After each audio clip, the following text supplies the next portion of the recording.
All right. Let's see here. Tonight's show is dedicated to you, Rebel. With you're going to be you're suffering from ALS. To know more about ALS, go to www.mayoclinic.org. That's www.mayoclinic.org to know more about ALS. And I met Rebel in 2019 at the Knoxville Fanboy Expo, and she was a really cool chick. And I hate she's going through this. Prayers, this is really authentic. Prayers to you, Rebel. And I've seen you wrestle a couple of times at Polly's Wrestle Jam show, and like I said, prayers to you, Rebel. You're strong. You know, I don't know what else to say except the show's dedicated to you, Rebel. Okay, where am I going to start? Where am I going to start today? I mean, honest to God, where am I going to start? Let's start with FarleyCon. FarleyCon, if you haven't checked my videos out yet, I interviewed Brutus the Barber Beefcake. I interviewed Devon Dudley before that. I recorded the Devon Dudley panel. I recorded the Dan the Beast Severin panel. And all of that is right here on my playlist where you can find it easily on the Unknown Asylum playlist. And it was awesome. It was awesome. I wasn't going to go. Honest to God, I wasn't going to go first.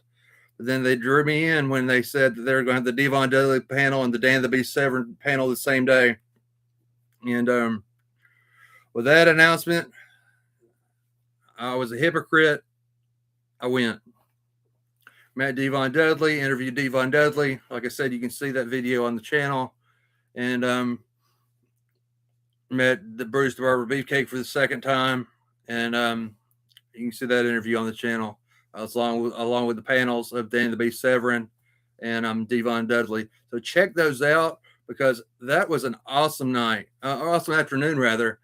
It was a really awesome afternoon hanging out with Devon Dudley and hanging out with Bruce the Barber Beefcake and my buddy the Professor from Wrestling for a Cause Chattanooga, and I saw my buddy Alex Summers there, and so it was a great time. It was a great time. FarleyCon is always a great time. It's really has grown over the years since me and Josh Turner ran the place, as far as being there and selling books and signing autographs and all that. All right, now Motor City's Machine Guns are AEW now.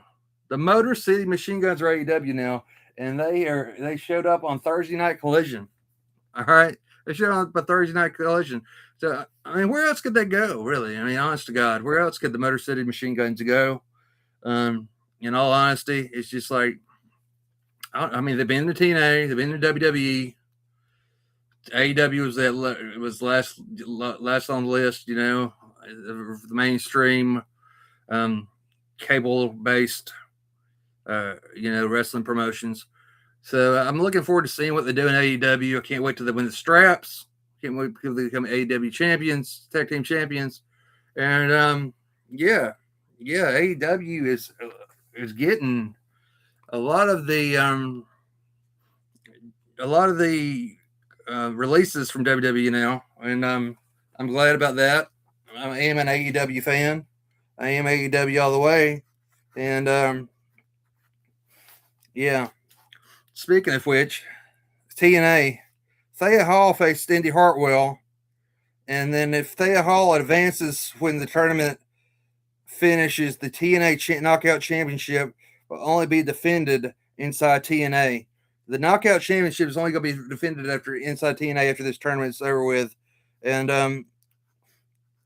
that's just wild. It's like just cutting off a lot of NXT talent that could be TNA Women's Champion, and so that match was awesome. It was an awesome match, and Thea Hale, whatever her name is she's just, I don't know, man. I feel like she's majorly an underdog. I mean, she's put on like this underdog figure, this underdog character, and I believe deserves an NXT championship, NXT Women's Championship, and if if not a TNA championship. I mean, it's just like I'm glad to see her on TNA. I'm glad to see Thea Hell on TNA. I mean, it's just another wild situation, man. It's just like this organization, this team up really is going good between NXT and TNA. Just just proof of that. The Mega Powers united 38 years ago on July 30th, 1988. Now the Mega Powers was awesome, man. The Mega Powers was awesome. The Mega Powers was where it's at. Mega Powers was awesome. I mean, it's the best tag team in the world is the Mega Powers. Honestly, I mean, I remember when Hulk Hogan teamed up with Brutus the Barber Beefcake for a little stint, and they kind of redid the Mega Powers with that, and that was later in the '90s, I believe. But I was a Mega Powers fan all the way. I'm always a Hulk Hogan fan. Haters gonna hate, but I'm always gonna be a Hulk Hogan fan from time I was little Hulkster to now. And teaming him up with the Macho Man was awesome. I mean, of course they broke up over a girl. Macho Man thought that Hulk Hogan was getting a little handsy with Miss Elizabeth, and they broke up. But 38 years ago, on July 30th, 1988, Mega Powers united. All right, let me just go ahead and touch on SummerSlam 2026. I mean, Randy Orton shows back up. Kevin Owens shows back up. CM Punk retains the championship because of Randy Orton. And Kevin Owens becomes the number one contender. And now it's going to be Kevin Owens against CM Punk and SmackDown in Toronto. And coming up soon. Later this month, I do believe. And it's just wild. And I would like to apologize, first of all, for my video 2. I don't know if y'all watched the video 2 or not of SummerSlam recap, but I was so tired from coming back from FarleyCon. I was falling asleep, literally talking out of my head, talking craziness video 2. About the time I got to start talking about the Kevin Owens, the Seth Rollins Roman Reigns match, man. It was just like, I just started talking crazy, man. I just exhausted. That match was crazy. It went through the crowd. Of course, Roman Reigns retained the championship, and but who thought any different though? Really, honestly, who thought Seth Rollins was going to win the championship that night? He wasn't going to. No, it wasn't in the plans. Not tonight, brother. And I just wanted to.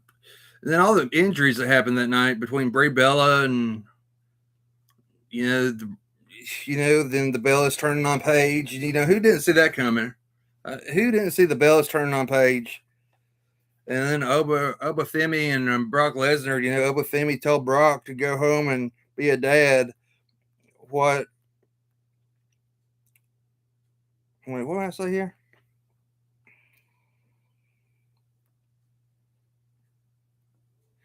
And I said, what I said here is Oba Femi told Brock to go home and be a dad. And I'm just saying, what if Brock comes back as Oba Femi's tag team partner at WrestleMania against somebody? Wouldn't that be wild? Wouldn't that be a wild tag team? I mean, we're talking about the Mega Powers at first, but now what if Oba Femi and Brock Lesnar team back up? What if they came back what if Brock comes back for SummerSlam, teams up with Oba Femi against some bigger cause? I mean, honestly, it's just like, it's just crazy, man. And what if Oba Femi turns heel before Mania? What if Oba Femi? Imagine if Oba Femi is a heel. Imagine Oba Femi is a Paul Heyman guy. I mean, honestly, if you're not going to give us Jordan Grace as a Paul Heyman girl, why don't you give us Oba Femi as a Paul Heyman guy? I mean, honest to God, that would be awesome. And that would be awesome. It's just like, and my question is, where does the Undisputed Championship go from here? I mean, obviously, Kevin Owens is going to face CM Punk coming up at SmackDown taping in a couple weeks. down the road.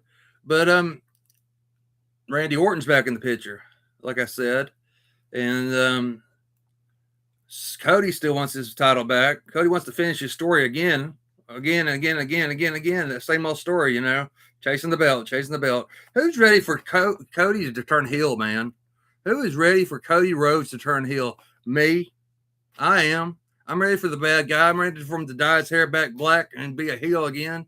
Yeah, that would be awesome. That would be wild as ever if Cody Rhodes would just go ahead and turn heel and get it over with. Get it over with. Everybody's waiting on it. Everybody. I mean, we're all waiting on it. Waiting for Cody Rhodes to turn heel again. And I mean, seriously. And then I put it on here. Should Oba be the next in line for CM Punk in the WWE Undisputed Championship for beating Brock Lesnar in Hell in a Cell? Or should Oba Femi win the 2027 Royal Rumble, move straight to the main event at WrestleMania? That's a good question, man, because we know Oba Femi's going to be in the title picture at one point, at some point. I mean, should he win the Royal Rumble first? I mean, really, should he win the Royal Rumble first? That's a good question. I mean, honestly, I don't know what I would like to see happen more. Just give him the title shot and let him beat Punk, or let him win the Royal Rumble and tell a story. I honestly don't know what I would like to see better. I really don't. And I really don't. Two dudes with attitudes, Diesel and HBK, were in a tag team match with Owen Hart and Yokozuna, and that tag team match was at an In Your House event. It was at an In Your House event, a tag team match, and the tag team titles was on the line, the Intercontinental belt was on the line, the World Heavyweight Championship was on the line, and it was one of the most unique tag team matches of the time. I mean, honest to God, it really was. It was one of the most unique tag team matches of the time. And of course, Shawn Michaels and Diesel won the match, so they had all the gold at one point until the next night on Raw, when James E. Cornette comes out and sues or something, and Jimmy Cornette gets the titles back to Owen and Yokozuna, and they never did get a rematch that I know of. Shawn Michaels and Diesel, Kevin Nash, whatever.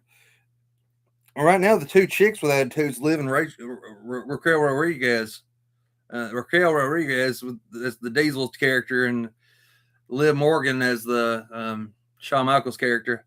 Look, I mean, in all honesty, I'd love to see Liv and Raquel Rodriguez get the tag team belts, but I mean, they're not coming off of Fatal Influence anytime soon.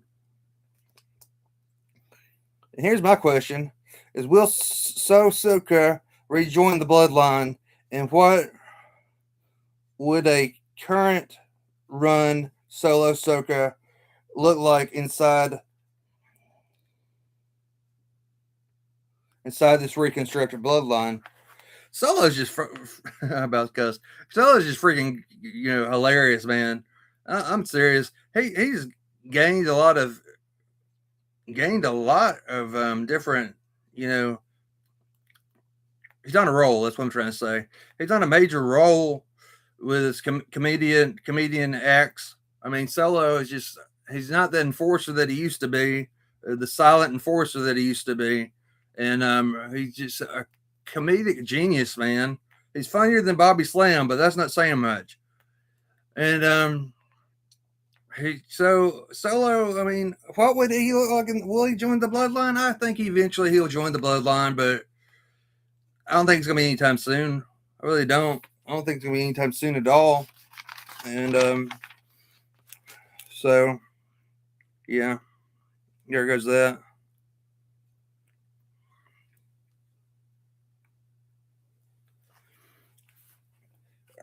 Well, with Io Sky and Brie Bella both being injured to SummerSlam, I don't know what's going to happen with the women's division as far as that goes, it's like, because I wrote down here, does Io Sky deserve a rematch? Yes, she deserves a rematch against Liv, but when? I don't know when. Just when she gets over her injury, I guess.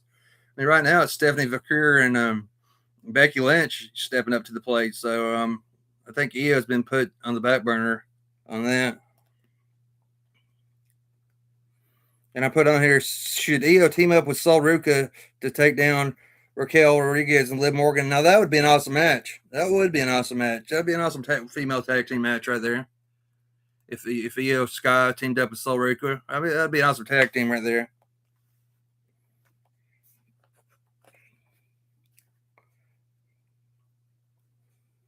I mean, I'm telling you, these injuries are crazy that happened the other night, last week at SummerSlam. And you're basically lucky to get out of SummerSlam without pooping your pants or without an injury. I mean, honestly, it's one or the other. You're going to poop your pants like CM Punk, or you're going to have an injury. So I don't know which is worse, honestly. And what about all the color that was shown at SummerSlam? And those that don't know what color is, that's when the wrestler bleeds. They show color, the red color. And Ric Flair's always bled the best out of all the wrestlers. And but I mean, TKO doesn't want color. But with all the color that showed at SummerSlam, I'm surprised nothing's been said about that. And it's just crazy, man. I mean, just all the craziness that happened at SummerSlam, all the craziness that happened at FarleyCon. It was a wild weekend. It was a wild weekend. Back in August 2nd, 1992, Ron Simmons won the WCW Championship from Big Van Vader in Baltimore, Maryland. What about that? What about that? Ron Simmons wins the WCW World Championship in 1992. Yet his Farouk character never did get over any. I mean, I think him and Bradshaw had the tag team titles a few times, but Ron Simmons was never a world champion in WWE. And I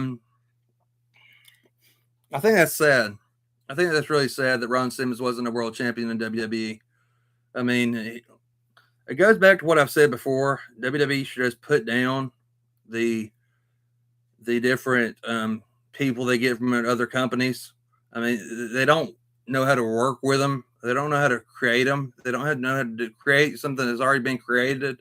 And they're just so terrible to people from other companies. It's just terrible. It's just ridiculous. It's not just terrible, it's ridiculous. And I don't know. I mean, I don't know. Ron Simmons, there's a lot of people that went through the doors at WWE that should have been WWE World Champion or WWF World Champion. And in my opinion, that's just my opinion. Now I'm going to close it. Well, I'm going to mention this. Then I'm going to mention my weird topic of the night. This is an X user had been banned from X for harassing Roxanne Perez. Apparently, he been making some threats to old Roxanne Perez on X, and X shut him down after a bunch of people complained about it. And how crazy is that, man? Why is with these people cyber stalking people? Why is it? I don't get it. I don't understand it. I mean, it makes no sense to me. It makes no sense why I'm watching a law and crime show where this guy admits to stalking Sonya Deville, from WWE and now in TNA, and admits to going to her house, and it's just like, I've talked about this before. Going to airports and meeting people, running into people at airports. It's just, and then cyber stalking them on X. It's just nuts, man. What is wrong with these people? What is wrong with these people? That's what I would like to know. What is wrong with you? I mean, thank God that they blocked them. They got them banned from X. A bunch of wrestlers teamed up together and reported them, and their fans reported them and got them banned from X. Thank goodness. I mean, because that's just ridiculous to just stalk somebody on the internet. It's just stupid. Now, for my weird topic of the night, everybody knows Snitsky. play this foot fetish role in WWE during the Attitude Era. I've been seeing posts all over Facebook that he went to Hooters and did some stuff with some girls' feet while in Hooters. What's up with that? What's up with that? Just now got to Hooters and just starts doing some crazy stuff with some girls' feet. There's your weird topic of the night. If you don't believe me, look it up on Facebook if you really care. Anyway, I think it's funny. I think it's funny. If it's true, it's pathetic. But if it's not true, it's just funny to just laugh at, man. Just laugh at. Now look, I'm planning on a big episode 30 of Wednesday Night Asylum coming up Wednesday night at 7:30.